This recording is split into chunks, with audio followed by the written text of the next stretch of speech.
السلام علیکم ورحمۃ اللہ وبرکاتہ۔ الحمد للہ رب العالمین، والصلاة والسلام على سید الانبیاء والمرسلین، نبینا محمد وعلى آلہ وصحبہ اجمعین، اما بعد۔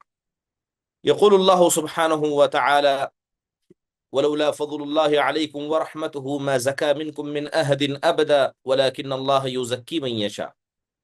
محترم و معزز حاضرین و حاضرات، الحمدللہ اللہ کے فضل و کرم سے عقیدے کی کلاسز روا دواں ہیں۔ آخری عقیدے کی کلاس کے اندر توحید الوہیت کسے کہتے ہیں، اس کا مقام اور مرتبہ کیا ہے، اس کے حوالے سے کچھ بنیادی باتوں کا تذکرہ آپ کے سامنے کیا گیا تھا۔ یہ بات بتائی گئی تھی کہ عقید توحید کے اندر توحید الوہیت، اس کا مقام اللہ تبارک و تعالیٰ نے کتنا بلند کیا ہے، اور بے شک دین اسلام کو کوئی بھی آدمی اس وقت تک اپنے زندگی میں لا نہیں سکتا جب تک کہ وہ زبان سے لا الہ الا اللہ محمد الرسول اللہ کو ادا کرے اور دل کے اندر اس کے تعلق سے ایمان اور اقرار رکھے۔ کیونکہ جس طرح انسان کو اللہ کی وحدانیت کی گواہی دینا ہے، اسی کے ساتھ اسے شرک سے براءت کا اظہار بھی کرنا ہے۔ ایسا مومن ہو نہیں سکتا جو زبان سے کہے کہ اللہ ایک ہے لیکن شرک کا انکار نہ کرے، شرک کے خلاف اپنے زبان کو، اپنے دل کو اکٹھا نہ کرے۔ جیسے قرآن میں اللہ نے کہا کہ فَمَن يَكْفُرْ بِالطَّاغُوتِ وَيُؤْمِن بِاللَّهِ فَقَدِ اسْتَمْسَكَ بِالْعُرْوَةِ الْوُثْقَىٰ لَا انفصام لَهَا، کہ جو آدمی طاغوت یعنی شیطان کا انکار کرے اور اللہ پر ایمان لے آئے، حقیقت میں ایسے آدمی نے مضبوط کلمے کو یا مضبوط کڑے کو تھام لیا ہے جس سے جدائی ناممکن ہے۔ کیونکہ نبی کریم صلی اللہ علیہ وسلم کی رسالت کی گواہی دینا، یہ حقیقت میں آپ علیہ الصلاۃ والسلام کا اقرار کرنا ہے۔ جو اللہ کے پاس سے آپ لے کر آئے تھے اس کی تصدیق کرنا، اسے ماننا ہے۔ دوسری جگہ اللہ تعالیٰ نے قرآن میں کہا کہ یا ایھا الذین آمنوا آمنوا باللہ ورسولہ والکتاب الذی نزل علی رسولہ والکتاب الذی انزل من قبل ومن یکفر باللہ وملائکتہ وکتبہ ورسلہ والیوم الآخر فقد ضل ضلالا بعیدا، کہ ایمان والو تم اللہ پر، اس کے رسول پر، اور وہ کتاب جو رسول پر بھیجی گئی اس پر ایمان لاؤ، اور اس رسول پر جو ماقبل کتابیں بھیجی گئی ان پر بھی ایمان لاؤ۔ جو آدمی اللہ کا، اس کے فرشتوں کا، اس کی کتابوں کا، اس کے رسولوں کا، آخرت کے دن کا انکار کرے گا، تحقیق کے وہ آدمی بڑی گمراہی کے اندر گرا ہے۔ تو گویا ہمیں اس آیت کریمہ سے پتہ یہ چلا کہ صرف انسان اپنے زبان سے اقرار کرے اور ساتھ میں اللہ کے ساتھ کفر بھی کرے تو اس کا یہ ایمان لانا اللہ سبحانہ و تعالیٰ کے پاس کام نہیں آئے گا۔ حدیثوں کو پڑھیں گے تو آپ کو سمجھ میں آئے گا کہ جب اللہ کے نبی علیہ الصلاۃ والسلام نے حضرت معاذ بن جبل رضی اللہ عنہ کو ملک یمن بھیجا تھا، تب آپ نے ان سے کہا تھا ادعوہم الی شہادت اللہ الہ الا اللہ وانی رسول اللہ، اے معاذ انہیں اس بات کی طرف دعوت دینا کہ اللہ کے علاوہ کوئی معبود برحق نہیں اور میں اللہ کا رسول ہوں۔ کئی حدیثوں کے اندر اللہ کے نبی علیہ الصلاۃ والسلام نے جگہ بجگہ آپ پر ایمان لانے کا حکم دیا اور یہ بتایا کہ جس طرح اللہ پر ایمان لایا جائے گا آپ کی نبوت و رسالت پر بھی ایمان لایا جائے گا۔ اگر کوئی آدمی ان دونوں کے اندر دل اور زبان کو الگ کر دے، یا اللہ پر ایمان لائے رسول پر ایمان نہ لائے، تو ایسے آدمی کا ایمان برباد ہو کر رہے گا، اس کی عبادتیں برباد ہو کر رہیں گی۔ کیونکہ ایمان لانا ہے تو اسے مکمل طریقے سے زبان سے لانا ہے، تو دل سے بھی اقرار کرنا ہے، اللہ تبارک و تعالیٰ کا اقرار کرنا ہے، تو نبی کی رسالت کا بھی اقرار کرنا ہے۔ ان تمام چیزوں کو اکٹھے کرنا ہی یہ ایمان کا حصہ ہے، یہ ایمان کی بنیادی چیزوں میں سے۔ اسی کو ہم کہتے ہیں توحید الوہیت۔ توحید الوہیت کہ آدمی جب اللہ تبارک و تعالیٰ کی بات کو مانے گا تو اسی اللہ نے ہمیں نبی پر ایمان لانے کا حکم دیا، اور اللہ نے بتایا کہ نبی کی اتباع کرنا حقیقت میں یہ اللہ کی اتباع ہے۔ اور مسلمان ہے کون؟ جو اللہ پر ایمان لائے، اس کے رسولوں پر ایمان لائے، اور رسولوں پر جو کتابیں اتاری گئی ان پر ایمان لے آئے۔ یہی تو اسلام ہے، یہی تو اسلام کے ارکان ہیں۔ چلیے بات کی جائے کلمہ لا الہ الا اللہ محمد الرسول اللہ کی۔ یہ کلمہ جسے ہم کہتے ہیں لا الہ الا اللہ، اس کا معنی سمجھنا ضروری ہے۔ اس کے معنی کو سمجھے بغیر اگر کوئی آدمی اسے زبان سے پڑھتا ہے لیکن دل میں اس کا معنی اس کے نہیں ہے، نہ اس معنی کے تقاضوں پر عمل کرتا ہے، تو ایسے آدمی کا یہ کلمہ بھی کمزور ہے۔ لا الہ الا اللہ کا مطلب ہے، عربی کے اندر کہا جاتا ہے لا معبود بحق الا اللہ، کہ لا الہ، کہ نہیں ہے کوئی معبود برحق سوائے اللہ کی۔ یعنی اس کائنات کے اندر بہت سارے جھوٹے معبود بھی ہیں، لیکن اگر کوئی سچا حق والا معبود ہے وہ صرف اللہ ہے، لہذا اللہ کے علاوہ اس روئے زمین میں کوئی معبود برحق نہیں۔ یہ لا الہ الا اللہ کا معنی ہے۔ اس لیے قرآن میں اللہ تبارک و تعالیٰ نے جگہ بجگہ اس کا تذکرہ کیا۔ کہیں اللہ نے کہا وَمَا أَرْسَلْنَا مِن قَبْلِكَ مِن رَّسُولٍ إِلَّا نُوحِي إِلَيْهِ أَنَّهُ لَا إِلَٰهَ إِلَّا أَنَا فَاعْبُدُونِ۔ کہیں اللہ نے کہا وَإِلَىٰ عَادٍ أَخَاهُمْ هُودًا قَالَ يَا قَوْمِ اعْبُدُوا اللَّهَ مَا لَكُم مِّنْ إِلَٰهٍ غَيْرُهُ وَإِلَٰهُكُمْ إِلَٰهٌ وَاحِدٌ لَا إِلَٰهَ إِلَّا هُوَ الرَّحْمَٰنُ الرَّحِيمُ۔ قرآن پڑھیے، جگہ بجگہ لا الہ الا اللہ، لا الہ الا اللہ کا تذکرہ ہے، اور اس سب کا مطلب کیا ہے کہ اللہ کے علاوہ اس روئے زمین میں کوئی معبود برحق نہیں۔ کہیں اللہ نے کہا فَاعْلَمْ أَنَّهُ لَا إِلَٰهَ إِلَّا اللَّهُ، اے نبی آپ بھی اس بات کو جان لیجئے کہ اللہ کے علاوہ نہ کوئی سروئے زمین میں معبود ہو سکتا ہے، نہ اس کی صلاحیت رکھتا ہے، نہ مخلوق میں کوئی اس مقام تک پہنچا ہے۔ اگر کوئی ہے تو وہ خالق، مالک، مدبر اور متصرف صرف اللہ سبحانہ و تعالیٰ ہے، جو ربوبیت کا حقدار ہے، جو الوہیت کا حقدار ہے، جس کے اسماء و صفات سب سے بلند ہیں، وہی ایک ہے جس کی ہمیں عبادت کرنی چاہیے۔ یہ لا الہ الا اللہ کا معنی ہوگا، اور ہر انسان کو اس پر عمل کرنا ہوگا۔ ایک تو زبان سے اقرار کرنا ہوگا، اس کے معنی کو سمجھنا ہوگا، اور اس معنی کے جو تقاضے ہوں گے کہ اللہ پر ایمان لاؤ تو شرک کا انکار کرنا پڑے گا، نبی کی ذات پر ایمان لاؤ تو بدعت کا انکار کرنا پڑے گا، اور مسلمان ہیں تو اپنے چہرے کو اللہ تبارک و تعالیٰ کی طرف جھکانا ہوگا، اللہ کی اطاعت کو زندگی میں لانا ہوگا، تمام بتوں کو چھوڑنا ہوگا، ایمان اور عمل صالح کریں گے اخلاص کے ساتھ اللہ کے لیے، اور جس نے اخلاص کو چھوڑا وہ مشرک ہو گیا، اور جس نے نبی کی اتباع کو چھوڑا ایسا آدمی بدعتی ہو گیا۔ محترم حاضرین، یہ لا الہ الا اللہ کا معنی ہے جسے قرآن و حدیث کے اندر بڑی تفصیل سے بیان کیا گیا ہے۔ یہ جو کلمہ ہے لا الہ الا اللہ، یہ بڑا معنی ہے، یہ بڑا مقام رکھتا ہے، بلکہ آپ دیکھیں کہ لا الہ الا اللہ کی کتنی فضیلتیں قرآن و حدیث کے اندر بیان کی گئی۔ پہلی بنیادی فضیلت یہ ہے کہ یہ جو لا الہ الا اللہ کا کلمہ ہے، یہ کلمہ کوئی معمولی نہیں ہے، بلکہ یہ اللہ تبارک و تعالیٰ کا احسان ہے جو اللہ نے اس امت محمدیہ پر عطا کیا۔ کیسے لا الہ الا اللہ یہ احسان ہے؟ قرآن میں اللہ فرماتے ہیں يُنَزِّلُ الْمَلَائِكَةَ بِالرُّوحِ مِنْ أَمْرِهِ عَلَى مَنْ يَشَاءُ مِنْ عِبَادِهِ أَنْ أَنذِرُوا أَنَّهُ لَا إِلَهَ إِلَّا أَنَا فَاتَّقُونِ۔ اللہ تعالیٰ فرماتے ہیں کہ فرشتے اور روح امین یعنی حضرت جبرائیل علیہ الصلوۃ والسلام اللہ کا فیصلہ لے کر آسمان پر اپنے بندوں میں سے جس پر چاہے اس پر اترتے ہیں، انہیں ڈراتے ہیں کہ خبردار ہو جاؤ، اللہ کے علاوہ کوئی معبود برحق نہیں ہے، اور تم مجھے سے ڈرو۔ تو آپ دیکھیں کہ سورہ نحل کی اس آیت کریمہ میں اللہ نے صاف کہا یہ جو کلمہ ہے اللہ جسے چاہے اس کی زبان سے ادا کرواتا ہے، اور اس کی ذمہ داری کسے ہے؟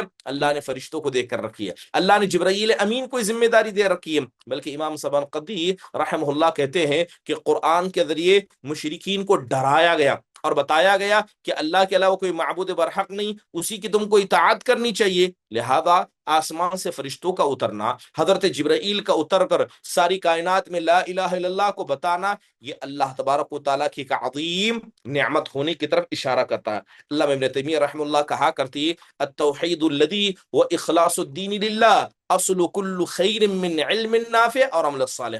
کہتے ہیں یہ جو توحید ہے کہ انسان دین کے ہر کام کو صرف اکیلے اللہ کے لیے کرے، یہ ہر بھلائی کی اصل ہے، دنیا کی ہر علم نافع کی اصل ہے، اور ہر عمل صالح کی اصل ہے۔ لہذا انسان علم حاصل کرے، عمل کرے، مگر اخلاص جو عمل صرف اللہ کے لیے کرنا چاہیے اس سے اگر وہ خالی ہو تو سمجھ لیجئے چھت تو بڑی مضبوط ہے، اس کے در و دیوار تو مضبوط ہیں، مگر اس کی بنیاد غائب ہے۔ قرآن میں اللہ نے کہا قل انما انا بشر مثلکم یوحى الی انما الہکم الہ واحد۔ اے نبی آپ کہہ دیجئے کہ میں تمہاری طرح ایک عام انسان ہوں، بس فرق یہ ہے کہ میری طرف وحی کی گئی ہے، اور وحی کس بات کی؟ اے نبی آپ جان لیں کہ آپ کا اور ساری انسانیت کا خدا ایک ہے۔ کس بات کی وحی کی گئی؟ صرف اسی بات کی کہ اللہ تبارک و تعالیٰ اکیلا ہے، لہذا اللہ کی وحدانیت کی وحی آسمان سے کی گئی ہے، یہ کوئی معمولی چیز نہیں ہے۔ قرآن میں کہا وَمَا أُمِرُوا إِلَّا لِيَعْبُدُوا اللَّهَ مُخْلِصِينَ لَهُ الدِّينَ، اے انسانو ہم نے تمہیں جو عبادت کرنے کا حکم دیا ہے وہ اخلاص کی بنیاد پر کرنے کا حکم دیا۔ تو پہلی چیز یہ ہے کہ لا الہ الا اللہ یہ کلمہ آسمان سے اترا ہے، فرشتے لے کر آئے ہیں، اور جس بندے پر چاہے اسی بندے پر اتارا گیا ہے، لہذا یہ اللہ تبارک و تعالیٰ کی ایک بڑی عظیم نعمت ہے لا الہ الا اللہ۔ دوسری فضیلت یہ ہے کہ جو ایمان کے شعبے ہیں، جیسے ہم نے بہت ساری حدیثوں کے اندر اس بات کو سنا کہ الایمان بضع و سبعون او بضع و ستون شعبہ فافضلها قول لا الہ الا اللہ۔ صحیح بخاری مسلم کی روایت ہے کہ ایمان کے 70 سے زیادہ، بعض روایتوں میں 60 سے زیادہ شاخیں ہیں۔ کیا تمہیں پتا ہے کہ سب سے افضل، سب سے بہترین ایمان کی شاخ کیا ہے؟ اس کے اندر اللہ کے نبی نے کہا لا الہ الا اللہ کا پڑھنا، لا الہ الا اللہ کا زبان سے ادا کرنا، دل میں اسے جگہ دینا، اس کے تقاضوں پر عمل کرنا، یہ ایمان کی شاخوں میں سب سے اعلیٰ اور سب سے بلند شاخ ہے۔ اس لیے امام طیبی رحم اللہ سے پوچھا گیا کہ انسان اپنی زبان سے جو بھی ذکر کرتا ہے سب سے افضل ذکر کیا ہے؟ تو کہا کہ سب سے افضل ذکر لا الہ الا اللہ کا پڑھنا ہے۔ یہ بلند کلمہ ہے جو آسمان سے اترا ہے، جس کے دل میں بس کر جائے وہ ایمان والا ہو جاتا ہے، جس کی زبان پر چڑھ جائے وہ اللہ کا ذکر کرنے والا بن جاتا ہے۔ اسلام کی بنیاد اس پر ہے، ایمان کی بنیاد اس پر ہے، ایمان کی شاخوں میں سب سے اعلیٰ شاخ یہ لا الہ الا اللہ کا پڑھنا ہے۔ بلکہ امام الصنعانی رحمہ اللہ کہا کرتی یہ کلمہ اتنا شریف ہے، اتنا بزرگ ہے کہ اللہ تبارک و تعالیٰ نے جس روح کو، جس نفس کو اس کو ادا کرنے کی طاقت دے دی، گویا اللہ تعالیٰ نے رسولوں کی اتباع کا اسے موقع عطا کیا، اللہ نے اس کی آخرت کو سدھار دیا، اب وہ اللہ والا بن جاتا ہے۔ اللہ تبارک و تعالیٰ اسے اب اجازت دیتا ہے کہ وہ اللہ تبارک و تعالیٰ کی رضامندی کو حاصل کر سکتا ہے۔ تیسری بڑی عظیم فضیلت جو اس کلمے لا الہ الا اللہ کی ہے کہ یہی وہ کلمہ ہے جس کا عہد و پیمان لینے کے لیے اللہ تبارک و تعالیٰ نے ہمیں دنیا میں بھیجا ہے۔ ہمیں دنیا میں کیوں بھیجا گیا؟ تاکہ اللہ کی عبادت کرے، اور اسی کلمے کا ہم سے اگریمنٹ کیا گیا۔ اللہ تبارک و تعالیٰ نے اس کا حکم دیا اور ہمیں کہا کہ ہمیں عمل کرنا ہے، گویا اللہ تبارک و تعالیٰ سے ہم نے اس کا عہد و پیمان کیا۔ قرآن میں اللہ تعالیٰ نے غالباً سورہ مریم کی آیت کریمہ ہے، اللہ تبارک و تعالیٰ ارشاد فرماتے ہیں لا یملکون الشفاعۃ الا من اتخذ عند الرحمن عہدا، کہ قیامت کے دن کوئی بھی آدمی اللہ کے پاس کسی کی سفارش نہیں کر پائے گا مگر اس کے جس نے اللہ سے عہد و پیمان کیا، جس نے اللہ سے اگریمنٹ کو پورا کیا۔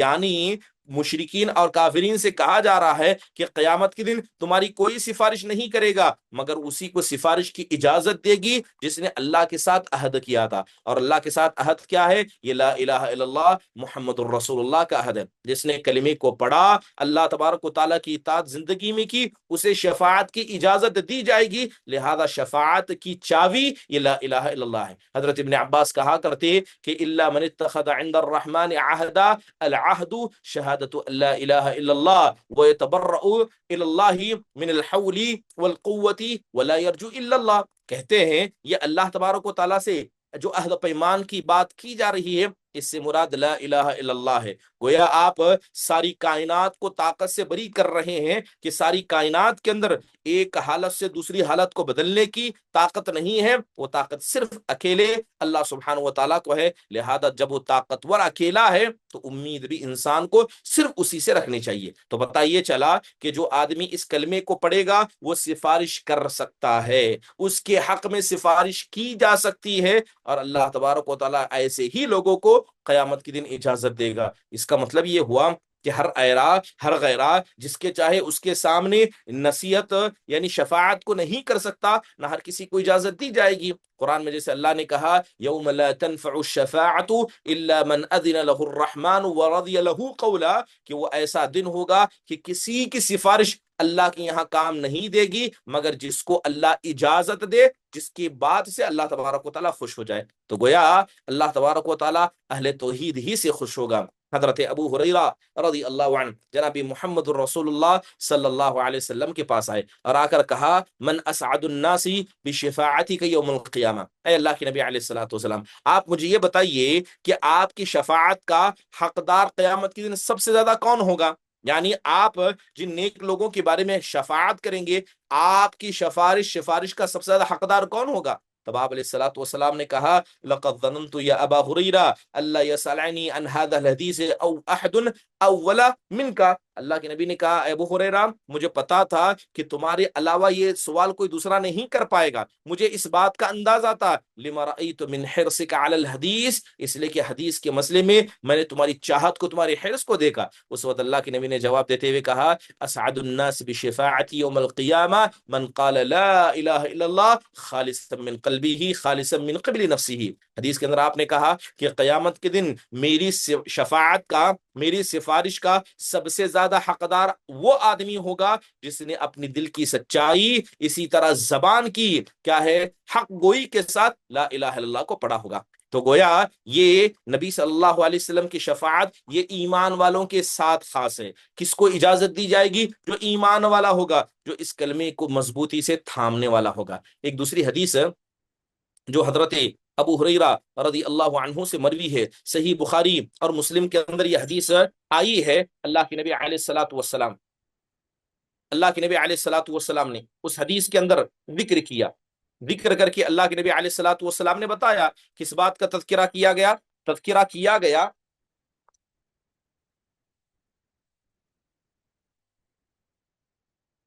اللہ کے نبی علیہ الصلوۃ والسلام سے جب سوال ہوا تو اس سوال کے اندر اللہ کے نبی علیہ الصلوۃ والسلام نے تذکرہ کیا۔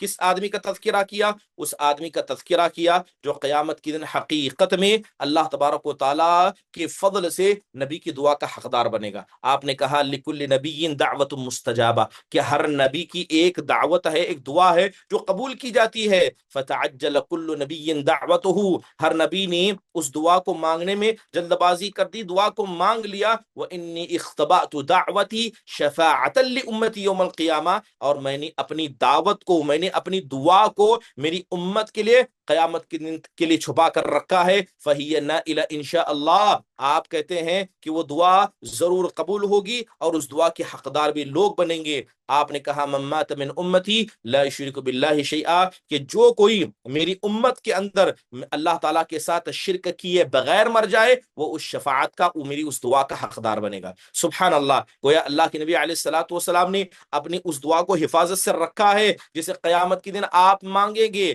اور وہ کس کے حق میں ہوگی؟ صرف ایمان والوں کے حق میں ہوگی، لا الہ الا اللہ پڑھنے والوں کے حق میں ہوگی۔ محترم حاضرین، چلیے اب تین باتیں آپ کے سامنے واضح ہوگی۔ پہلی بات یہ ہے کہ لا الہ الا اللہ یہ اللہ تبارک و تعالیٰ کی بہت بڑی نعمت ہے، اگر آپ زبان سے اس کو ادا کر رہے ہیں تو اس پر آپ کو اللہ کا فضل ادا کرنا چاہیے۔ ایمان کا سب سے بڑا شعبہ لا الہ الا اللہ ہے، اور اللہ تبارک و تعالیٰ سے اگریمنٹ ہے کہ اللہ آپ کو شفاعت کا حقدار بنائے گا، نبی کی شفاعت کا حقدار بنائے گا، اللہ آپ کو شفاعت کی اجازت دے گا اگر آپ اس کلمے کو دل کی گہرائی سے اور زبان سے ادا کرتے ہیں۔ تیسری چیز، بلکہ چوتھی چیز یہ ہے، یہی وہ کلمہ ہے جو انسان کو قبر میں سب سے زیادہ ساتھ دینے والا ہے۔ قبر میں اس کی نماز، اس کا روزہ، اس کا حج، اس کی زکاتیں یا اس کے دیگر اعمال انسان کو اتنا فائدہ نہیں دیں گی جتنا لا الہ الا اللہ محمد الرسول اللہ یہ کلمہ اس آدمی کو فائدہ، یہ کلمہ جو ہے اس آدمی کو فائدہ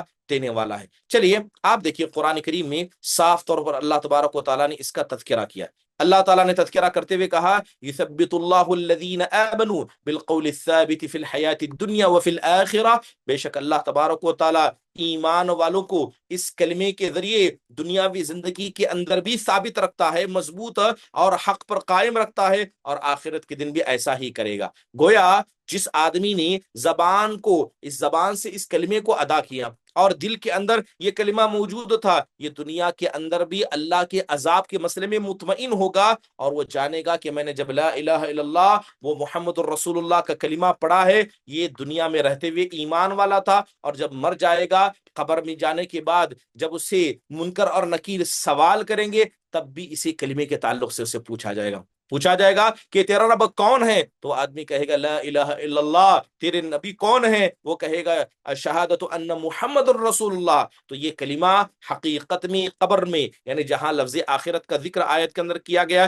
اس سے مراد قبر ہے۔ تو گویا دنیاوی زندگی میں ایمان پر رہنے میں اور برزخی زندگی میں حق پر ثابت رہنے میں یہی ایک کلمہ ہے جو انسان کو سب سے زیادہ فائدہ پہنچانے والا ہے۔ اس لیے برا بن عاظب رضی اللہ عنہ کی ایک روایت ہے، اللہ کے نبی علیہ الصلوۃ والسلام نے کہا المسلم اذا سئل فی القبر یشهد ان لا الہ الا اللہ وان محمد رسول اللہ فذلك قوله يثبت الله الذين آمنوا بالقول الثابت في الحیاۃ الدنیا وفي الآخرہ، کہ ایک مسلمان سے اس کی قبر کے اندر سوال کیا جائے گا، وہ اشہد ان لا الہ الا اللہ وان محمد رسول اللہ پڑھے گا، اور اسی کا ذکر قرآن کریم کی اس آیت کریمہ کے اندر کیا گیا۔ چلیے، پانچویں بڑی فضیلت اس لا الہ الا اللہ کے کلمے کی، یہ ایک پاک کلمہ ہے۔ یہ جو لا الہ الا اللہ ہے یہ ایک پاک کلمہ ہے، اور قرآن میں اللہ نے اس کی مثال دی۔ سورہ ابراہیم کی بڑی مشہور آیتیں ہیں، اللہ قرآن میں کہتا ہے الم تر کیف ضرب اللہ مثلا کلمۃ طیبۃ کشجرۃ طیبہ اصلها ثابت وفرعها في السماء تؤتی اکلها كل حین باذن ربها۔ اللہ تعالیٰ فرماتے ہیں کہ آپ نے نہیں دیکھا کہ کیسے اللہ نے ایک پاک کلمے کی مثال ایک پاک درخت کے ذریعے دی ہے، جس کی جڑیں زمین میں مضبوط ہیں اور آسمان میں اس کی شاخیں پھیلی ہوئی ہیں، اور اللہ کے فضل سے وہ ہر وقت پھل دیتا رہتا ہے۔ اللہ تبارک و تعالیٰ نے جناب محمد الرسول اللہ صلی اللہ علیہ وسلم کے سامنے یہ مثال بیان کی، گویا یہ پاک کلمہ ایک پاک درخت کی جیسے، اور وہ پاک درخت کون سا ہے؟ جیسے کہ مفسرین نے کہا کھجور کا درخت ہے، جس کی جڑیں زمین کے اندر بڑی مضبوط ہوتی ہیں، ہوائیں اسے اکھاڑ نہیں سکتی، اور اس کا جو تنا ہے یہ آسمان میں پھیلا ہوتا ہے۔ کلمہ توحید بھی ایسا ہی ہے کہ جب کوئی آدمی کلمہ توحید کو مان لے، ایمان اس کے دل کے اندر ہوگا، مگر اس کے اعمال یہ آسمان تک پہنچ جائیں گے، اس کے نیک اعمال سیدھے آسمان میں پہنچ جائیں گے، اللہ سبحانہ و تعالیٰ تک پہنچائے جائیں گے۔ تو یہ بابرکت کلمے کی کیا ہے؟ برکت ہے، چاہے دن کا وقت ہوگا، چاہے رات کا وقت ہوگا، گرمی ہے، سردی ہے، اللہ تبارک و تعالیٰ جب چاہے اس آدمی کو نیک اعمال کی توفیق دے گا، کلمہ توحید کی توفیق دے گا، ہر وقت اس کے اعمال آسمان کی طرف پہنچائے جائیں گے۔ محترم حاضرین، تو اس کے اندر مفسرین کا اتفاق ہے،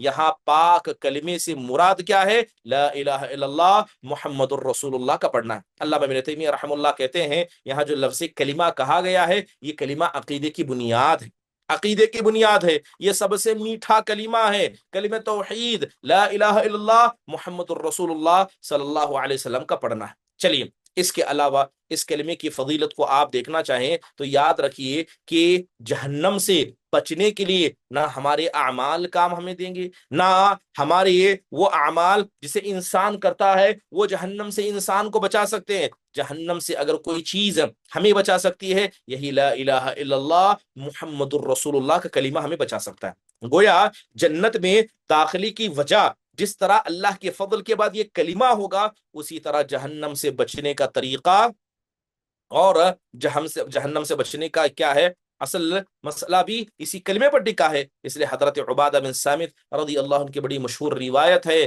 وہ کہتے ہیں کہ میں نے اللہ کے نبی علیہ الصلوۃ والسلام کو کہتے سنا، آپ کیا کہہ رہے تھے؟ من شہید ان لا الہ الا اللہ وان محمد رسول اللہ حرم اللہ علیہ النار، کہ جو آدمی گواہی دے لا الہ الا اللہ کی، محمد الرسول اللہ کی، اللہ تعالیٰ ایسے آدمی پر جہنم کو حرام قرار دے گا۔ حضرت عتبان بن مالک رضی اللہ عنہ کی روایت ہے کہ فإن اللہ قد حرم علی النار من قال لا الہ الا اللہ یبتغی بذلک وجہ اللہ، کہ بے شک اللہ تبارک و تعالیٰ نے جہنم کی آگ کو حرام قرار دیا ہے ہر اس آدمی پر جو لا الہ الا اللہ کی گواہی دے، اور وہ گواہی دل کی سچائی کے ساتھ ہونی چاہیے، وہ گواہی انسان کے دل کی سچائی کے ساتھ ہونی چاہیے۔ اگر کوئی آدمی اس کی گواہی دیتا ہے تو یہ گواہی حقیقت میں اس آدمی کے چہرے کو جہنم سے پھیر دے گی، کیونکہ جس نے دنیا میں رہتے ہوئے تمام معبودان باطلہ کا انکار کر کے اخلاص کے ساتھ اللہ تبارک و تعالیٰ کے لیے اس کلمے کو پڑھا ہوگا، یہ کلمہ اس کی حفاظت کرے گا۔ اب اصل ہماری زندگی کا مقصد کیا ہے؟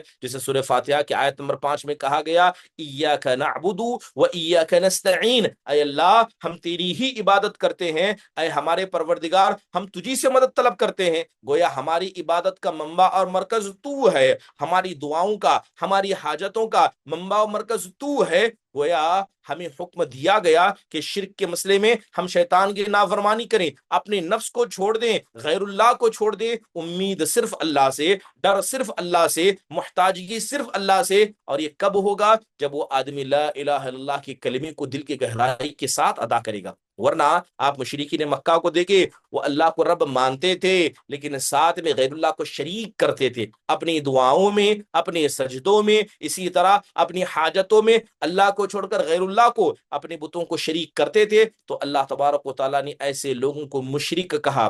اور اس کے علاوہ وہ منافقین جو زبان سے کلمہ پڑھتے تھے، لا الہ الا اللہ کا اقرار کرتے تھے لیکن صرف زبان سے، اللہ تعالیٰ نے ایسے کافروں کو منافقین کہا۔ یہ منافق ہیں، یہ قیامت کے دن جہنم میں جائیں گے۔ جن لوگوں نے اقرار کیا عمل نہیں کیا وہ بھی جہنم میں جائیں گے، جن لوگوں نے زبان سے اقرار کیا اور عمل بھی کیا لیکن دل سے نہیں مانا تو اللہ نے منافق کہہ کے ان کو بھی جہنم کا فیصلہ سنا دیا۔ یہ کلمہ ایسا ہے کہ زبان سے جس طرح ادا کرنا ہوگا، دل میں اسے جگہ دینا ہوگا اور اس پر عمل بھی کرنا ہوگا۔ جب یہ تین چیزیں اکٹھا ہو جائیں اسی کو ایمان کہا جاتا ہے، کہ انسان زبان سے کہے، دل سے ایمان رکھے اور عمل کر کے دکھائے، اسی کا نام اسلام ہے، اسی کا نام حقیقت میں کلمہ لا الہ الا اللہ کی پہچان ہے۔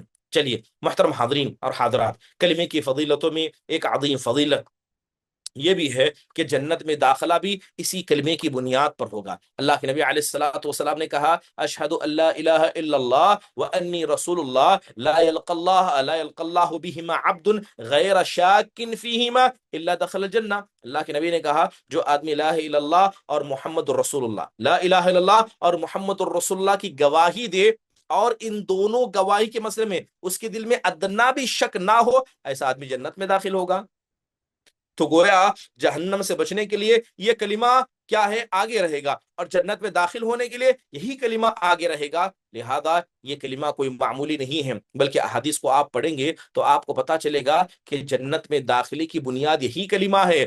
بہت سارے ایمان والے ایسے ہوں گے کہ اپنی زبان سے انہوں نے اس کلمے کو ادا کیا ہوگا، دل میں جگہ دی ہوگی، مکمل اسلام پر عمل کیا ہوگا، اللہ ایسے لوگوں کا حساب بھی نہیں لے گا۔ بس اللہ کی ذات پر انہیں اتنا توکل ہوگا، اللہ ان کا حساب بھی نہیں لے گا، نہ نام اعمال ان کے سیدھے یا بائیں ہاتھ میں دیے جائیں گے۔ ایسے لوگوں کو جنت کا پروانہ سنایا جائے گا صرف ان کے نیک اعمال کی بنیاد پر۔ بات کی جائے لا الہ الا اللہ کی کلمے کی، جتنا بھی ذکر انسان اپنی زبان سے ادا کرتا ہے، سب سے افضل ذکر لا الہ الا اللہ پڑھنا ہے۔ قیامت کے دن ہمارے ترازو میں سب سے بھاری اگر کوئی عمل ہوگا یہی لا الہ الا اللہ ہوگا۔ حدیثوں کو پڑھیے، حضرت ابو ہریرہ رضی اللہ عنہ کی صحیح بخاری مسلم کے اندر یہ حدیث موجود ہے۔ وہ کہتے ہیں کہ جو آدمی لا الہ الا اللہ وحدہ لا شریک لہ لہ الملک ولہ الحمد وہو علی کل شیء قدیر، یہ دن میں 100 مرتبہ پڑھتا ہے۔ کیا ہے؟ لا الہ الا اللہ وحدہ لا شریک لہ لہ الملک ولہ الحمد وہو علی کل شیء قدیر، اگر دن میں 100 مرتبہ پڑھتا ہے تو اسے 10 گردن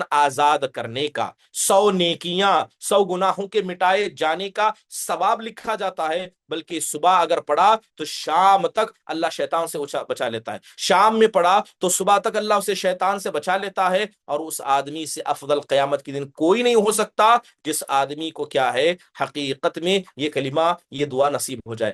حضرت ابو ذر غفاری رضی اللہ عنہ اللہ کے نبی کے پاس آئے، کہنے لگے، اے اللہ کے نبی، امن الحسنات لا الہ الا اللہ، اے اللہ کے نبی کیا نیکیوں میں لا الہ الا اللہ بھی یہ نیکی ہے؟ تب آپ نے کیا جواب دیا؟ آپ نے کہا یہ افضل الحسنات، آپ نے کہا ابو ذر غفاری نیکیوں میں سب سے افضل نیکی یہی لا الہ الا اللہ کا پڑھنا ہے۔ حضرت نوح علیہ الصلوۃ والسلام کے بارے میں آتا ہے کہ جب حضرت نوح نے اپنے بیٹے کو دیکھا تو اپنے بیٹے کو کیا کہا؟ آمرک بلا الہ الا اللہ۔ بیٹے سے یہ نہیں کہا تو پانی میں ڈوب جائے گا، تیرا کیا ہوگا، تو کشتی میں سوار ہو جا، تیرا یہ کر لے۔ کہا کہ اسے لا الہ الا اللہ کا حکم دیا کہ بیٹے تو لا الہ الا اللہ کو پڑھ لے، اس لیے کہ قیامت کے دن لا الہ الا اللہ ایک پلڑے میں ہوگا، ساتوں آسمان ساتوں زمین دوسرے پلڑے میں ہوں گے، لیکن یہ اکیلا ایک کلمہ وزن میں اتنا بھاری ہوگا کہ ساتوں آسمان ساتوں زمین اور اس کے درمیان کے تمام مخلوقات یہ اس کلمے کا مقابلہ نہیں کر پائیں گے۔ یہی وجہ تھی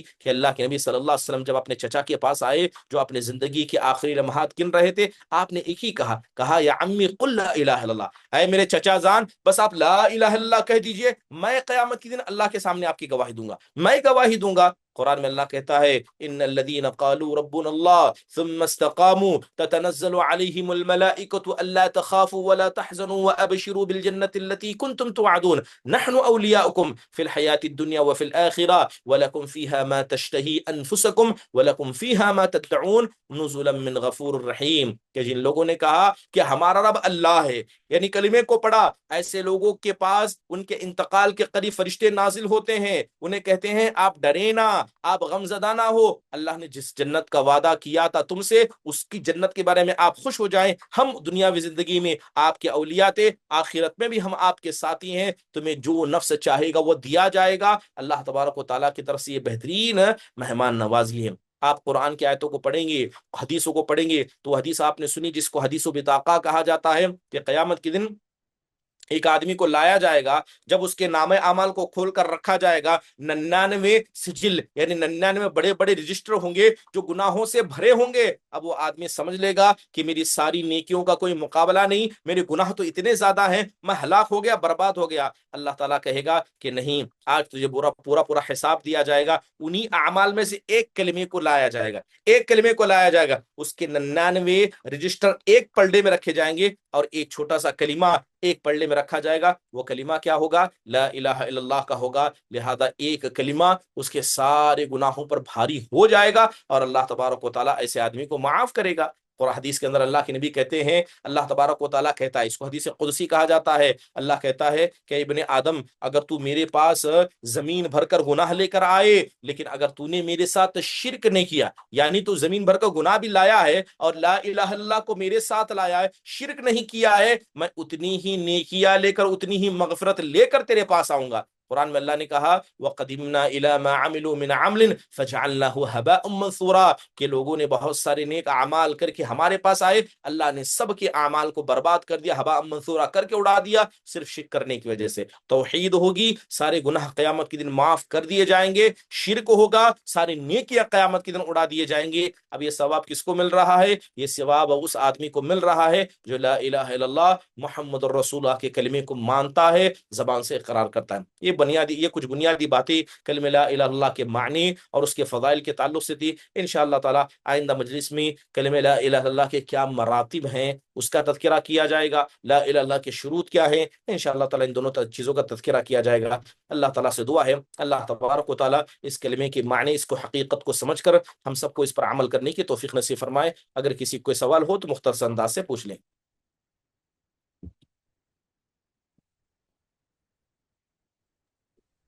السلام علیکم ورحمۃ اللہ وبرکاتہ۔ وعلیکم السلام ورحمۃ اللہ وبرکاتہ۔ شیخ، توحید الوہیت اور ربوبیت میں کیا فرق ہے شیخ؟ توحید الوہیت اور ربوبیت میں فرق کیا ہے؟ ربوبیت کے حوالے سے بات بتا دی گئی تھی کہ ربوبیت تین چیزوں کا نام ہے، کہ انسان اللہ تبارک و تعالیٰ کو رب مانے۔ رب مانے کا مطلب کیا ہے؟ کہ اللہ تبارک و تعالیٰ کو پیدا کرنے والا ماننا، اللہ تبارک و تعالیٰ کو مالک ماننا، مدبر و متصرف ماننا، یہ ربوبیت ہے۔ الوہیت کیا ہے؟ کہ ماننے کے بعد اب عبادت صرف اللہ کی کرنا، جو جی عبادت ہے چاہے ظاہری ہو، باطنی ہو، اجتماعی ہو، انفرادی ہو، ہر عبادت صرف اللہ کے لیے کی جائے، یہ توحید الوہیت ہے۔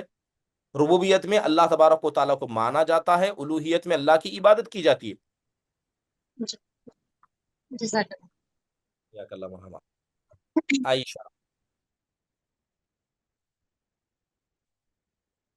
السلام علیکم ورحمۃ اللہ وبرکاتہ استاذہ۔ وعلیکم آپ السلام نے ورحمۃ اللہ۔ بتایا کہ آپ نے جیسے بولا کہ مطلب کہ ہمیں صرف خالص اللہ کی عبادت کرنی چاہیے، اس کے علاوہ اللہ کے ساتھ کسی کو شرک نہیں کرنا چاہیے، بٹ بہت سے مسلمان میں ایسے طبقے کے لوگ ہیں جو اللہ کی عبادت تو کرتے اس کا شرک بھی کرتے، اور اس میں ان کے علماء کہتے کہ اللہ معاف کر دے گا، اللہ غفور الرحیم ہے۔ تو پھر ہم کیسے ان کو، مطلب ہم بتاتے بھی ہے تو ان لوگ یہ باتیں بول دیتے، تو پھر کیسے انہیں کنونس کیا جائے؟ ٹھیک ہے، دیکھیے جہاں تک اگر کوئی آدمی کسی آدمی سے یہ کہے کہ آپ گناہ کیجئے، اللہ تبارک و تعالیٰ کی ذات غفور الرحیم ہے، تو انہیں قرآن کا سہارا دینا کہ کن گناہوں کو اللہ معاف کرے گا اور کن گناہوں کو اللہ معاف نہیں کرے گا، اس کی وضاحت کہاں ملے گی؟ اس کی وضاحت ہمیں قرآن کریم میں ملے گی۔ اور اللہ نے قرآن میں صاف کہا ہے کہ اے میرے بندو، تم مجھ سے مانگو، مجھ سے پکارو، لہذا میں ہر پکارنے والے کی پکار کو سنتا ہوں۔ لیکن اسی کے ساتھ قرآن میں اللہ نے یہ بھی کہا، کیا کہا؟ اللہ تبارک و تعالیٰ غفور تو رحیم تو ہے، بالکل حق ہے، لیکن اسی اللہ نے یہ بھی ہمیں فرمایا کہ شرک پر مرنے والے کو اللہ کبھی معاف نہیں کرے گا۔ رحمت کا دروازہ یعنی توبہ کا دروازہ اگر اس نے اپنے نے نہیں کھولا تو جہنم اس کے لیے طے ہے۔ ان اللہ لا یغفر ان یشرک به ویغفر ما دون ذلک لمن یشاء، کہ بے شک اللہ تبارک و تعالیٰ شرک کو کبھی معاف نہیں کرتا، تو اللہ تبارک و تعالیٰ اس کے علاوہ دیگر اعمال کو معاف کرتا ہے۔ قرآن میں اللہ دعوت دیتا ہے، قل یا عبادی الذین اسرفوا علی انفسہم لا تقنطوا من رحمت اللہ، کہ اللہ فرماتا ہے کہ اے نبی آپ کہہ دیجئے، اے میرے بندوں جنہوں نے اپنے نفسوں پر ظلم کیا، تم اللہ کی رحمت سے مایوس مت ہونا۔ تو اللہ غفور رحیم ضرور ہے، اسی لیے شرک سے توبہ کرو تو اللہ معاف کرے گا، لیکن اللہ نے یہ بھی کہا ہے کہ اگر شرک پر مر جائیں تو معاف نہیں کروں گا۔ تو کون سے گناہ معاف اللہ کرے گا اللہ نے بتا دیا، کون سے گناہوں کو اللہ معاف نہیں کرے گا وہ بھی اللہ نے بتا دیا۔ اور حدیث کے اندر اللہ کے نبی نے کیا کہا؟ من مات وهو يدعو من دون الله ندا دخل النار، کہ جو آدمی مر گیا اور اس حال میں مرا کہ اللہ کے علاوہ کسی غیر اللہ کی عبادت کرتا تھا، وہ جہنم میں جائے گا۔ تو دعوت کا بہترین طریقہ یہ ہے کہ انہیں کہیے کہ آپ شرک سے باز رہیں، ٹھیک ہے؟ آپ بتائیں دعا عبادت ہے کہ نہیں ہے، آپ ان سے پوچھیے دعا عبادت ہے کہ نہیں، وہ کہیں گے ہاں۔ پھر کہیے جب دعا عبادت ہے تو عبادت کس کے لیے ہونی چاہیے؟ صرف اللہ کے لیے یا کسی غیر کے لیے؟ پھر قرآن کی آیت پڑھ کر سنائیں، وَأَنَّ الْمَسَاجِدَ لِلَّهِ فَلَا تَدْعُوا مَعَ اللَّهِ أَحَدًا، کہ یہ مسجدیں اللہ کا گھر ہیں، یہاں اللہ کے علاوہ کسی غیر کو پکارا نہیں جائے گا۔ اگر کوئی شخص کہے کہ میں بادشاہ کو بھی مانتا ہوں لیکن بادشاہی اختیارات دوسرے کو بھی بانٹتا ہوں، تو یہ بادشاہ کی عزت نہیں بلکہ بغاوت ہے۔ یعنی آپ مان رہے ہیں کہ بادشاہ اکیلا ہے لیکن کہہ رہے نہیں بادشاہ کی طاقت اس کے پاس بھی، بادشاہ کی طاقت اس کے پاس بھی ہے، اور بادشاہ کی طاقت اس کے پاس بھی ہے، تو آپ اس بادشاہ کی اطاعت کرنے والے ہیں یا اس کے خلاف بغاوت کرنے والے ہیں؟ ایک عام مثال میں دے رہا ہوں، ٹھیک ہے؟ لہذا لوگ عبادت کا مطلب سمجھتے ہیں کہ عبادت کا مطلب صرف اللہ کو رب ماننا عبادت ہے، نہیں، سجدہ بھی عبادت ہے، دعا بھی عبادت ہے، نظر نیاز بھی عبادت ہے، حاجت مانگنا، کسی سے ڈرنا بھی عبادت ہے، اور تمام عبادتوں کا خالق اور تمام عبادتوں کا حقدار اکیلا اللہ ہے۔ لہذا اگر کسی نے ان عبادتوں میں سے کوئی عبادت غیر اللہ کے لیے کی، وہ شرک ہے، اللہ سے معاف نہیں کرے گا۔ تو یہ سمجھانے کا تو انشاءاللہ تعالیٰ طریقہ ہو سکتا ہے۔ چلیے اسی کے ساتھ اس مجلس کے برخاست کا اعلان کیا جاتا ہے۔ ختم مجلس کی دعا پڑھیے، اللہ تبارک و تعالی ہمارے اٹھنے بیٹھنے کو قبول فرمائے۔ سبحانک اللہم و بحمدک، اشہد ان لا الہ الا انت استغفرک و اتوب الیک۔ السلام علیکم ورحمۃ اللہ وبرکاتہ۔